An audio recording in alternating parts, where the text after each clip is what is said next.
Hi guys, and welcome back to the channel. Today we have just a simply beautiful looking Sinn. This is the Sinn 556 Mother of Pearl S model. Now we're kind of familiar with the 556. The 556 is Sinn's kind of entry range watch really, and I think it's one of those watches which feels absolutely spot on. The watch, I think, is absolutely, yeah, it's just one of those watches. It's so good. Now, this version has just got that absolutely gorgeous dial. And what's nice about it, two are never the same. And it changes with every different light condition.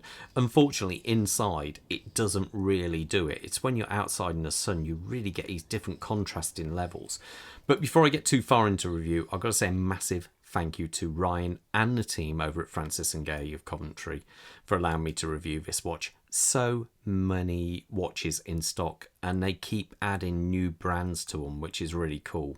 But if you can't make it into the shop, check out I'll leave a link in the description below for our website. It's really impressive. They'll be able to get a watch out to you, no problem. So as I say, this is just cool. Let's talk sizes. The classic 38.5 millimeters, 11 millimeters thick, 40, I think it was about 45.5, just under 46 mil lug to lug. The bracelet size on this model is 20 millimeters. Now, it's that dial. Let's face it, the dial on this is absolutely amazing. It just looks so cool. You get, every time, even now I'm looking at it, I'm seeing new and different kind of hues going on that dial. It just looks superb. I even love the way they've got these applied markers on there, but the way they're printed on the dial just looks superb. It almost looks like it's above the dial because you get these different reflections going on. The printing looks absolutely superb. There is lume on this watch. It's pretty bright. Obviously it's not going to last as long as a big diver's watch because the simple fact is you haven't got as much of the lume on there. But it is impressive. Those hands are really well polished, as to the hour markers. I think that you get, there's a certain light you catch this in and it just looks perfect like that. You can see how just catching the light on those indices and the hands, and I think it looks absolutely superb. Obviously the lume on the hands is pretty good because there's quite a bit of it, but I just think it does look a far more expensive watch than what the actual retail price actually is. I mean, it really does look the part. Now, we have a sapphire crystal on top, flat sapphire with AR coating on both the inside and the outside. The case is just, simple elegance. You've got this really nice kind of satinized fine brushwork going on there, and it just works. I think it looks absolutely superb. Big chunky crown guards and the drilled lugs to get in there. If I put this next to my own 556, you get the idea. They're the same watch, but they are so different because of that dial and the bracelet. It just looks so different. This looks very, very sporty. This looks that touch more elegant. But price-wise, there's so little between them, and it really is quite an interesting kind of combination, I think. The actual crown is a screw-down crown, as you can see there. Quite a bit, and you see how it really pops there. It is just really cool, and it is signed on the side there. Now, as we come round to the back, we have an open case back. Now, one difference, what they've done now, this is a Sleater SW200 top grade, so please don't, there's lots of people who say, oh, my Doxer's got the SW200. This is a higher spec than those. Same with a lot of the Oris watches as well. They may use SW200s, but do they use the top spec? This one does. What that means is when I put this on the time graph earlier, I think it was pulling about 1 second.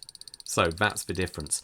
But one of the big things to point out here is Sinn were always synonymous with their brass rotor going on there. But the newer model, they've now gone for a radium coated one. You still get the blue screws in there, so yeah, it's horses for courses really on which you prefer. Now the case back obviously screwed down. You do have 200 meters of water resistancy with this watch, and so it really does work. You have a sapphire crystal on the back as well. Some brands, to keep the cost down, they fit a mineral glass on the back, but this one actually does have sapphire, and it even has AR coating on the inside. That is real geeky attention kind of thing there. That's really quite impressive to put AR coating on the underside of the display case back.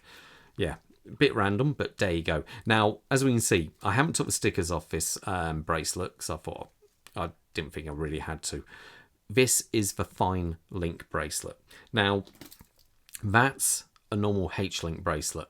Bit more rugged kind of looking really. This is a little bit more dressy, and I also have this fine link on a couple of my Sinns. I think it's really cool. Difference is on this one, it is all brushed to match the case, and then you get these big chunky Allen key hex wrench ones, you say in America we call them Allen keys, but there you go, style fixings there. So when you buy this, you do get the Allen keys for the actual keys for releasing that, and you get some Loctite as well to when you put them back in, so you know it's going to be solid.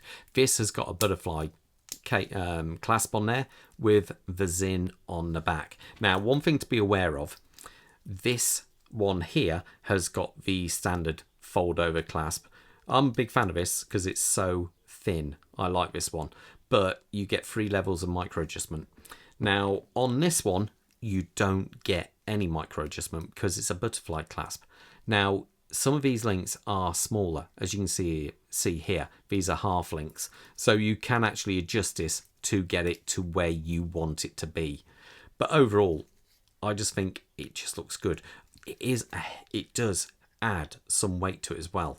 This is, even though it's a small watch, it's got a fair old bit of heft to it. It really does kind of have some kind of presence on the wrist, I find.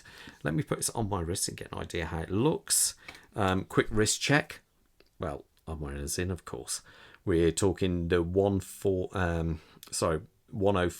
and that is on a fine link bracelet. I do have both of this one, but I really like the fine link. I like to be able to swap it over. Now, one of the big differences here, because this is all a satinized finish, on the 104 it's polished, so we have these polished outer links to the fine link bracelet, so they're the same but they've just been polished, so that's the only real difference. Mr. Bob, what are you wearing there, sir? UX classic Sinn GSG9 UX, fantastic watch. Nice choice, sir, very nice. Now let's put this on my wrist. My wrist size is 7¼ inches.